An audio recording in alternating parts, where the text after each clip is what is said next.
All right, this comment says, so if welding is so great and he loves the money, why would he switch to teaching/recruiting this early in his career? And I'll explain why. I get this question a lot, and I've loved traveling and welding for the last 6 years, and I made really good money doing it.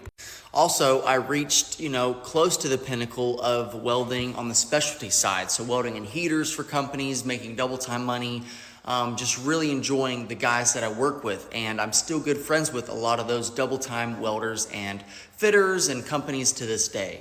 Now, one of the things that we preach here at the Kentucky Welding Institute is learn a lot of other skills and use welding as a stepping stone to do something else with your life. Or if you really like welding, you can stay doing it.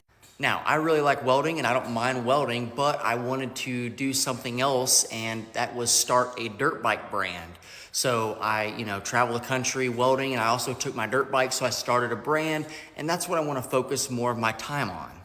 Also, I still want to be a part of the welding scene and in the welding game. So KWI is in my hometown, and what better way to be a part of the welding scene than to help other people to make good money and kind of do what I did. So I like to teach people how to weld, and I like to teach people how to do dirt bike stuff. What a better way to do that than to stay here full time, recruit, teach, help people learn how to weld, and also I can focus on my dirt bike stuff after teaching here at KWI.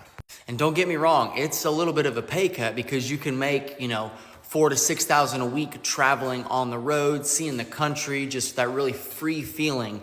But also I like dirt biking a little bit more than traveling or welding, so I'm doing this, and also I can still help people, that are younger or older get into the welding game, and they can change their lives with the money that they can make in welding. So hopefully this answers everybody's questions to why did Kegan stop traveling and welding. It's not that I didn't like it, it's just I kind of went a different route with my life, and I still want to be a part of welding, so I'm helping out KWI get other people into welding and have a great stepping stone for their future.